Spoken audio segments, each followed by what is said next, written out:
Hello students, BSc second year में हमने last lecture में बात करी थी एसिडिटी ऑफ फिनॉल। हम पढ़ रहे थे एसिडिटी ऑफ फिनॉल। तो देखो कल हमने पढ़ा था कि इस पे अगर हेलोजेंस फिनॉल्स के साथ हेलोजेंस लगे हों तो उनका एसिडिक ऑर्डर क्या होता है। एक तो था फिनॉल और फिनॉल के साथ लगे हुए थे OH, F, Cl,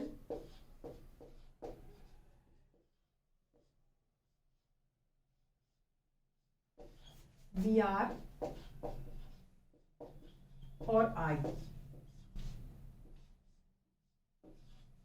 ठीक है, और हमने इसमें तुम्हें बताया था कि सबसे ज्यादा एसिडिक कौन होना चाहिए, ये होना चाहिए। हमने क्योंकि बात करी थी एसिडिटी जो होती है, लास्ट लेक्चर में हमने बात करी थी एसिडिटी जो होती है वो -I या -M के तो डायरेक्टली प्रोपोर्शनल है। हमने एक्सप्लेन कर लिया था कैसे, और +I और +M के क्या है, इनवर्सली प्रोपोर्शनल। अगर इनवर्सली प्रोपोर्शनल इसके है, अब हम बात करेंगे इन सब की, तो इन सब का क्या है -I। हेलोजेंस क्या दर्शाते हैं, हेलोजेंस का होता है -I प्रभाव। +M भी है लेकिन +M इसका डोमिनेटिंग नहीं होता, डोमिनेटिंग प्रभाव है इसका -I। यहाँ सब -I वाले हैं, ठीक है, सारे ऑर्थो पे हैं, ठीक है। अब हमको इसके एसिडिटी ऑर्डर की बात करनी है, तो एसिडिटी ऑर्डर में हमने देखा था कि सबसे ज्यादा एसिडिटी होनी चाहिए इसकी। देखो सबसे कम तो फिनॉल गया, इन चारों में सबसे ज्यादा एसिडिटी क्यों गया, क्योंकि फिनॉल के साथ कोई भी -I प्रभाव नहीं जुड़ा हुआ है, इसमें -I प्रभाव जुड़ा हुआ है फ्लोरीन। अगर बात करें फ्लोरीन की, तो फ्लोरीन जो ऑर्थोफ्लोरोफिनॉल है, इसमें फ्लोरीन इसके हाइड्रोजन के साथ इंट्रामोलिकुलर हाइड्रोजन बॉन्डिंग करता है, इसीलिए इसकी एसिडिटी इन सबसे कम हो जाती है, आसानी से H+ नहीं निकल पाता है, क्योंकि इंट्रामोलिकुलर जो हाइड्रोजन बॉन्डिंग होती है वो वीक बॉन्डिंग होती है, हम जानते हैं। इसमें सब एसिडिटी ऑर्डर की हमने कल बात करी थी। इसका एसिडिटी ऑर्डर क्या हो गया, सबसे ज्यादा हो गया 3, फिर हो गया 4, फिर हो गया 5, देन सेकंड और देन फर्स्ट। ये कल हमने बात कर ली थी। आज हम बात करेंगे अगर इसके साथ डिफरेंट समूह पैरा पोजीशन पे जुड़े हुए हों।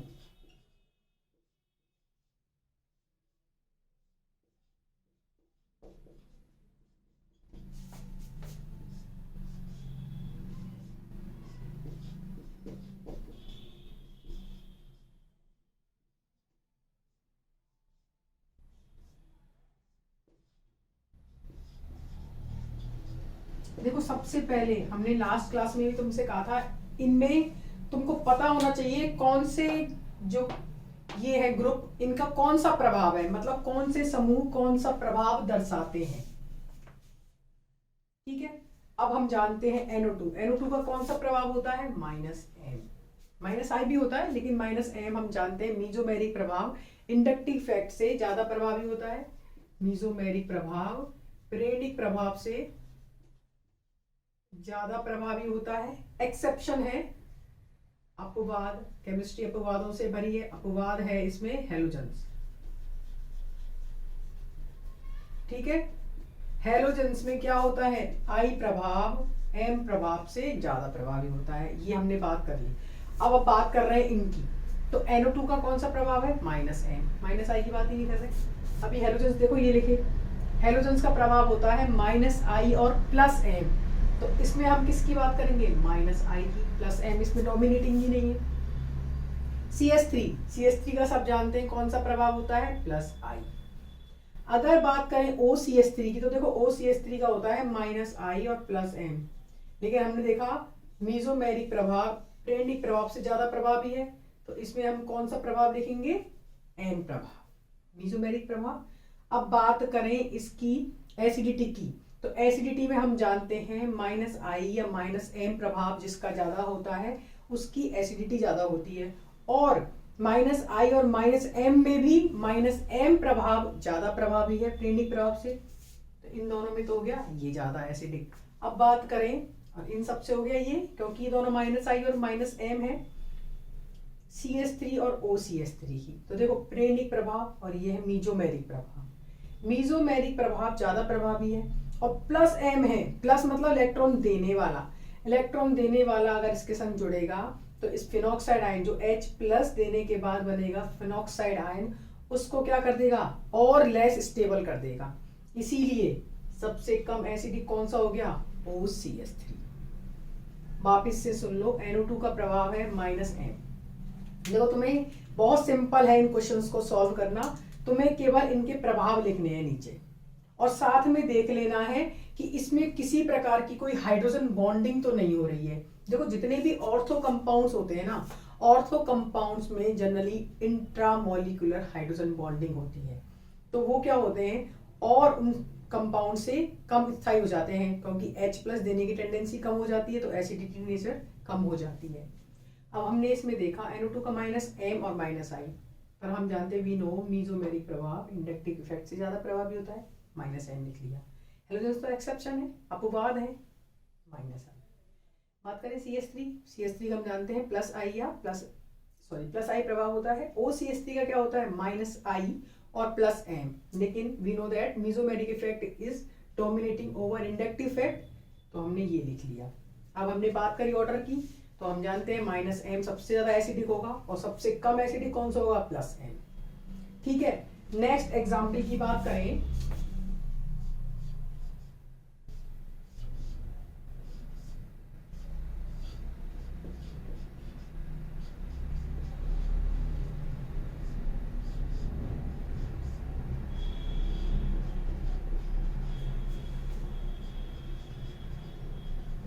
अब तुम इसमें थोड़ा दिमाग लगाओ और देखो इसमें एसिडिटी नेचर क्या होगा, एसिडिटी का क्रम क्या होगा। ठीक है, ये हमने लिख लिया, और तो मेटा, पैरा और फिनॉल।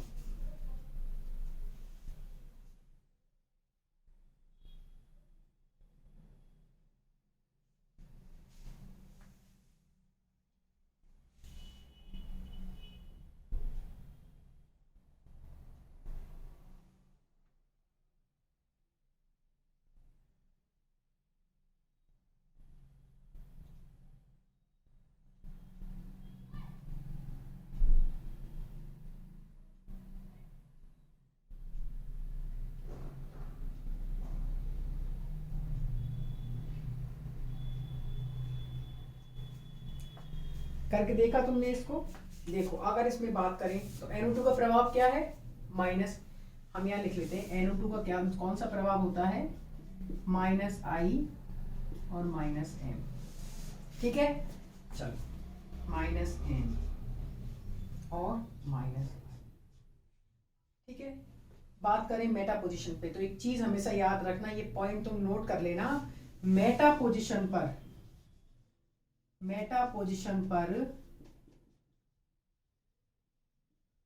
मीजोमेरिक प्रभाव नहीं लगता है, मीजोमेरिक प्रभाव कार्य नहीं करता है।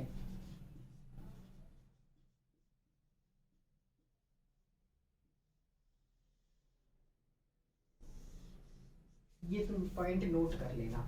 हम बात कर रहे हैं मेटा की, तो मेटा में देखो M बराबर तो हो गया 0, मीजोमेरिक प्रभाव काम ही नहीं कर रहा है, तो कौन सा प्रभाव है केवल -I।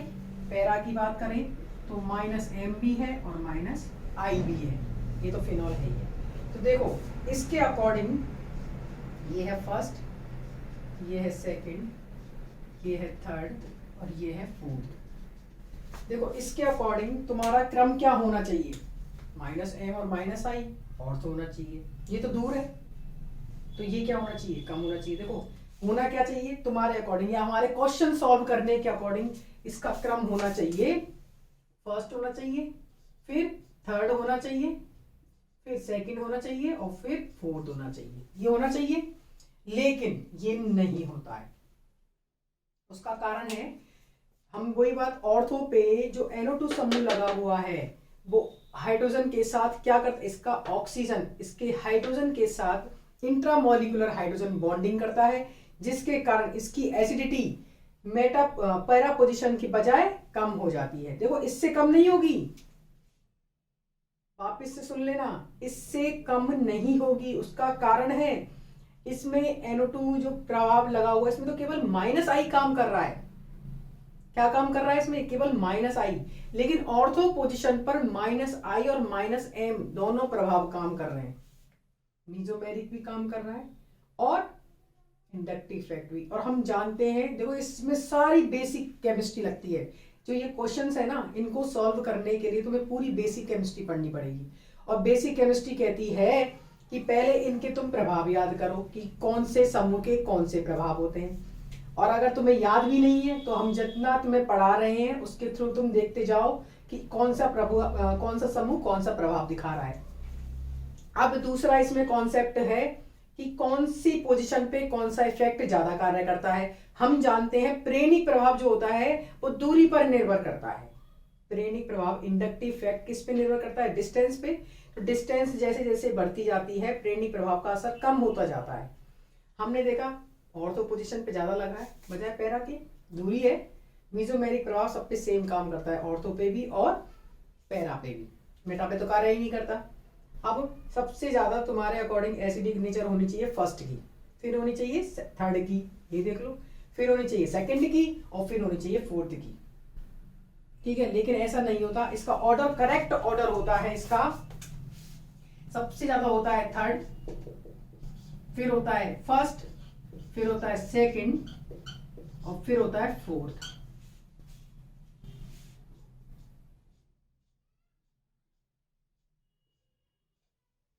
उसका कारण क्या है, उसका कारण है इसमें होती है intramolecular hydrogen bonding. Intramolecular hydrogen bonding, और इंट्रामोलिकुलर हाइड्रोजन बॉन्डिंग है, इसी कारण इसकी एसिडिटी क्या हो जाती है, कम हो जाती है।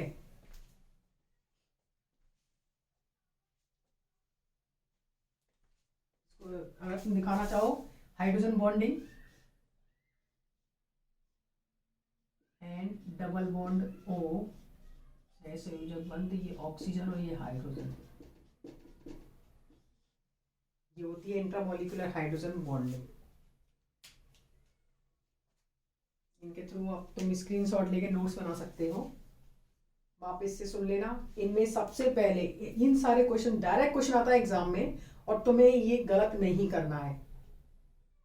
इसके लिए तुम्हें सबसे सिंपल चीज है, पहले इनके प्रभाव याद करो, प्रभाव के बाद तुम्हें पता करना है कि मीजोमेरिक प्रभाव और प्रेरणिक प्रभाव किस जगह कितना लगता है। हम जानते हैं प्रेरणिक प्रभाव दूरी पर निर्भर करता है, और दूरी कहती है कि ऑर्थो पे ज्यादा लगना चाहिए, पैरा पे कम लगना चाहिए। बिल्कुल सही, इसीलिए ऑर्थो ज्यादा एसिडिक होना चाहिए, पैरा कम होना चाहिए। हम यहाँ पे तो मीजोमेरिक काम ही नहीं कर रहा है।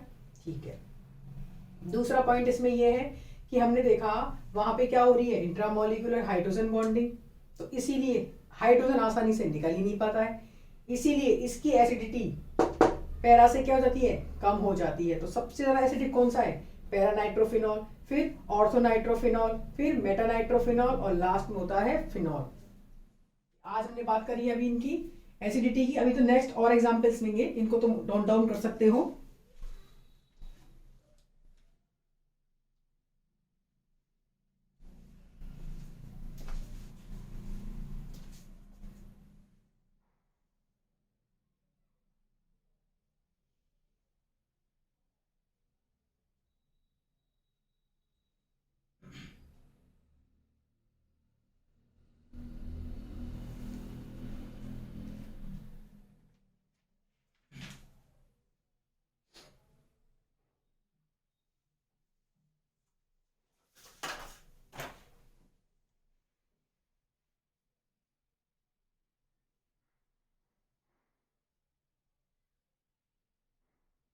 ठीक है, नेक्स्ट एग्जाम्पल लेते हैं हम।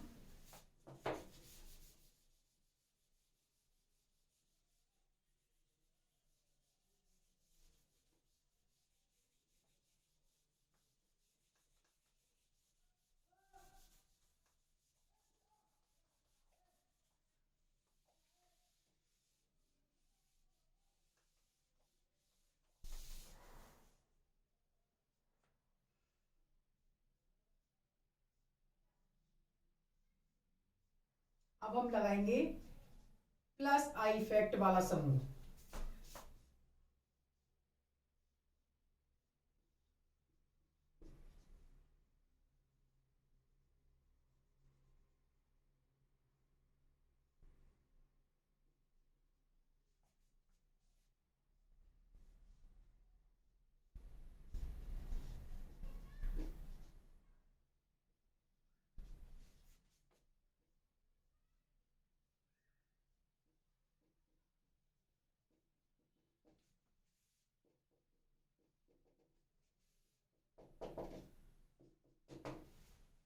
ठीक है, अब हम इसमें एसिडिटी ऑर्डर की बात करें। देखो एसिडिटी ऑर्डर, एसिडिटी ऑर्डर के लिए CH3, इसका कौन सा प्रभाव है, प्लस आई। ठीक है, यहाँ पे कौन सा काम करेगा, मेसोमेरिक डाइन प्लस आई, इसमें भी प्लस आई, और ये तो फिनॉल है, फिनॉल में तो कोई प्रभाव है ही नहीं। अब इसमें सबसे ज्यादा एसिडिक हम जानते हैं फिनॉल हो जाएगा। ठीक है, फिनॉल के बाद क्या होना चाहिए, देखो प्लस आई दूरी पर निर्भर करता है, तो उसके अकॉर्डिंग तुम्हारा क्रम होना चाहिए सबसे ज्यादा फिनॉल, फिनॉल के बाद होना चाहिए पैरा, पैरा के बाद मेटा, मेटा के बाद ऑर्थो।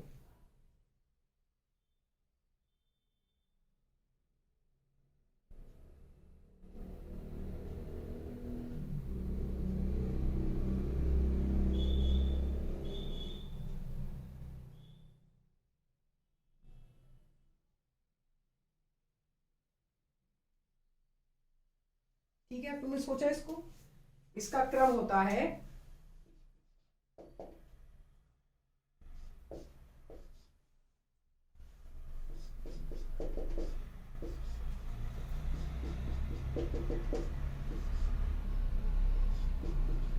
कैसे, देखो यहां प्लस आई प्रभाव काम कर रहा है और हाइपर कॉन्जुगेशन भी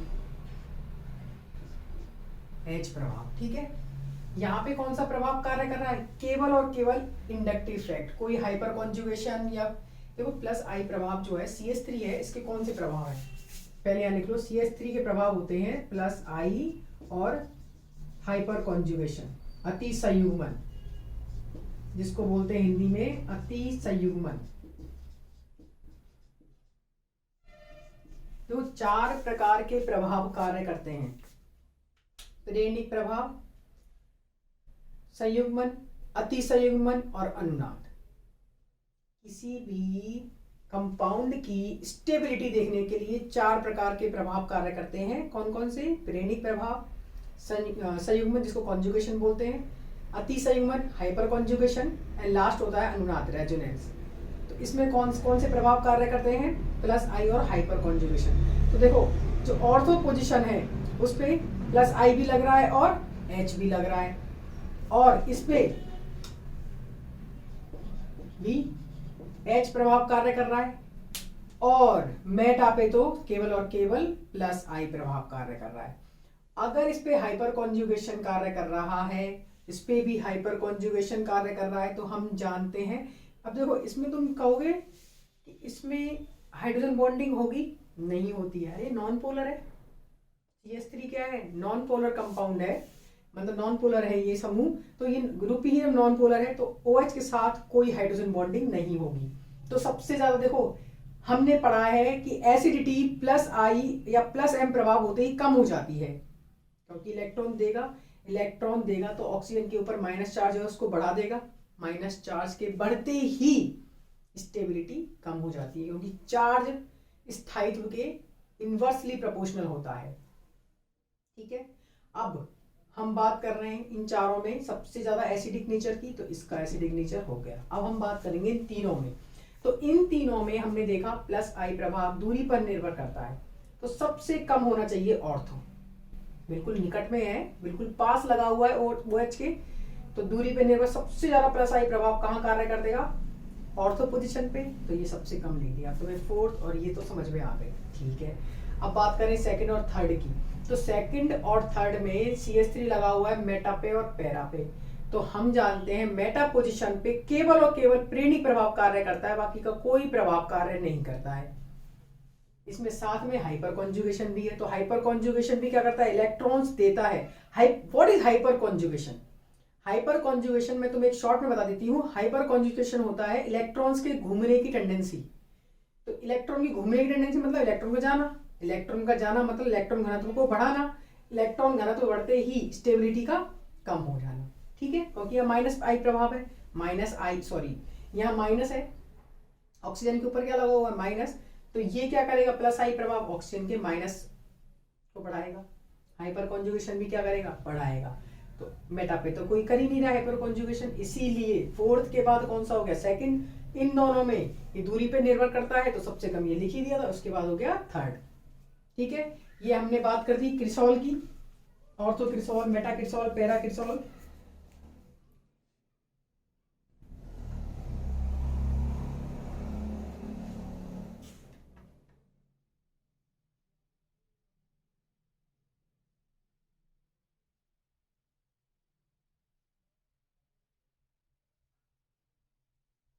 ठीक है, नेक्स्ट एग्जांपल की हम बात करें,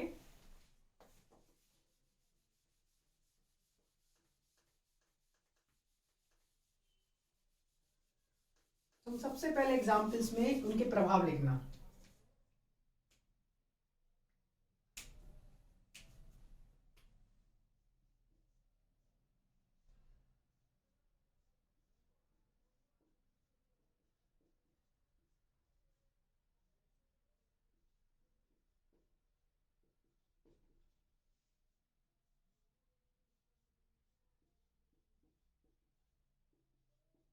लिख लिया? फर्स्ट, सेकंड और थर्ड। बात करें एसिडिटी नेचर की, तो देखो एसिडिक नेचर का क्रम क्या होना चाहिए? OH का प्रभाव, OH का कौन सा प्रभाव होता है? OH का होता है माइनस आई, OH का होता है माइनस आई और प्लस एम, ठीक है, गॉट इट। अब हम बात करेंगे मेटा पोजीशन पे, यहाँ पे कौन सा प्रभाव कार्य करेगा? माइनस आई भी करेगा और प्लस एम भी करेगा, ठीक है। यहाँ पे कौन सा करेगा? माइनस आई केवल,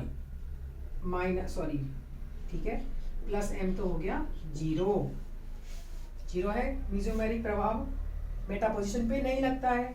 बात करें पैरा की, तो माइनस आई भी है और प्लस एम भी है, ठीक है। अब हम जानते हैं प्रेरणिक प्रभाव दूरी पर निर्भर करता है, बिल्कुल दूरी पर निर्भर करता है। तो सबसे ज्यादा माइनस आई प्रभाव कहाँ लग रहा है? यहाँ लग रहा है, ठीक है, लेकिन साथ में क्या लग रहा है? प्लस एम लग रहा है। तो इन सब में अगर एसिडिक नेचर की बात की जाए, तो देखो प्लस एम प्रभाव कार्य कर रहा है यहाँ पे भी और यहाँ पे भी। यहाँ पे प्लस एम है ही नहीं, प्लस एम का मतलब प्लस एम क्या करता है? इलेक्ट्रॉन्स को बढ़ाता है, इलेक्ट्रॉन्स को बढ़ाते ही एसिडिक नेचर कम हो रही है, तो सबसे ज्यादा एसिडिक तो हो गया सेकंड, ठीक है।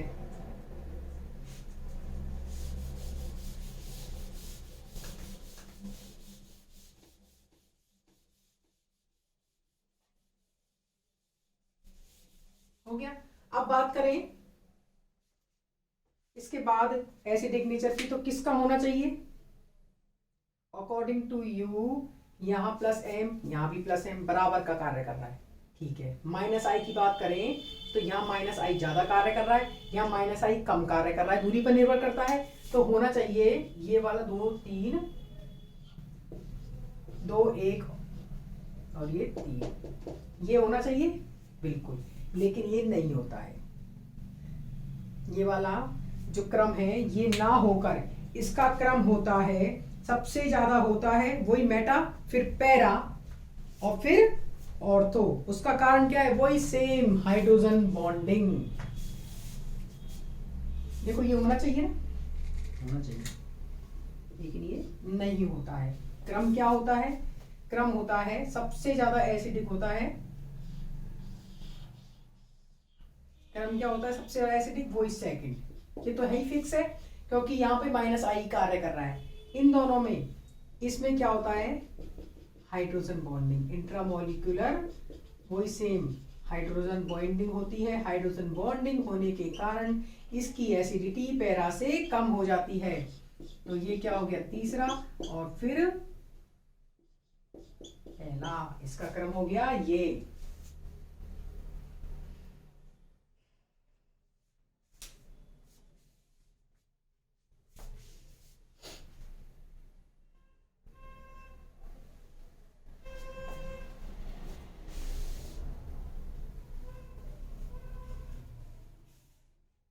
लास्ट एग्जाम्पल है,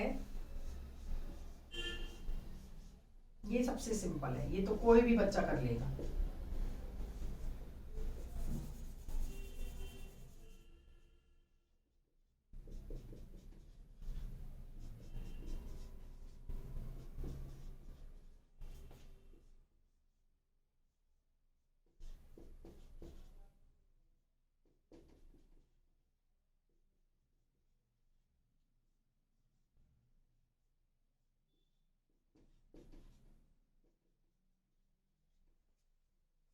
चलो इसके बारे में विचार करो। ये तो सबसे सिंपल एग्जाम्पल है।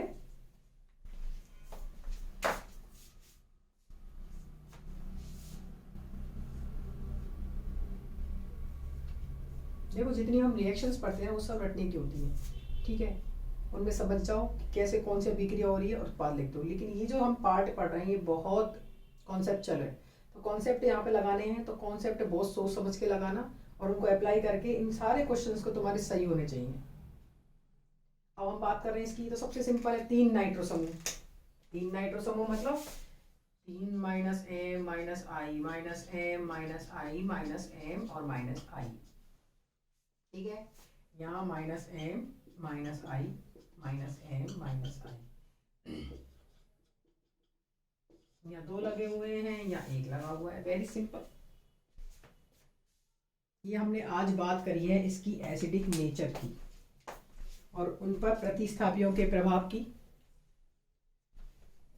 तो तुम्हें सबसे पहले इन क्वेश्चंस में क्या देखना है कि इन जो समूह लगे हुए हैं, जो प्रतिस्थापी लगे हुए हैं, इनका प्रभाव क्या है, ये कौन से प्रकार का प्रभाव दर्शाते हैं। पहला क्वेश्चन का आंसर है ये। दूसरा, इसमें कौन सी पोजीशन पर कौन सा प्रभाव ज्यादा कार्य करता है। तो देखो अब सुनते जाओ। प्रेरणिक प्रभाव, तुम इनके इफेक्ट तो अपने आप देख याद कर लेना कौन से ग्रुप का कौन सा इफेक्ट होता है। मैं दूसरे पॉइंट के लिए समझा रही हूँ। प्रेरणिक प्रभाव जो होता है वो दूरी पर निर्भर करता है, वो सबसे ज्यादा कार्य करता है ऑर्थो पे और उसके बाद करता है मेटा पे, उसके बाद करता है पैरा पे। प्रेरणिक प्रभाव दूरी पर निर्भर करता है, इसीलिए सबसे ज्यादा उसका डोमिनेटिंग इफेक्ट होता है ऑर्थो पे क्योंकि पास में लगा हुआ है, फिर होता है मेटा पे देन पैरा पे, ठीक है? नेक्स्ट है मेटा पोजीशन पर कभी भी मीजोमेरिक प्रभाव कार्य नहीं करता है। मीजोमेरिक प्रभाव जो है ऑर्थो, मेटा और पैरा तीनों पोजीशन पर समान कार्य करता है। ऑर्थो, मेटा और पैरा तीनों पोजीशंस पे समान कार्य करता है, लेकिन मेटा पोजीशन पर कभी भी मीजोमेरिक प्रभाव लगता ही नहीं है। दूसरा तुम्हारा ये हो गया। अब हमें वो चीज अप्लाई करनी है और इनके आंसर्स निकालने हैं। तो इन्हीं से अपने नोट्स तैयार कर लेना। हो सकता है जो नोट्स हम तुम्हें सेंड करें उसमें कोई मिस्टेक हो, इसीलिए ये जो यहाँ पे पढ़ाया गया उसका स्क्रीनशॉट लेकर तुम अपने नोट्स यहीं से तैयार कर सकते हो।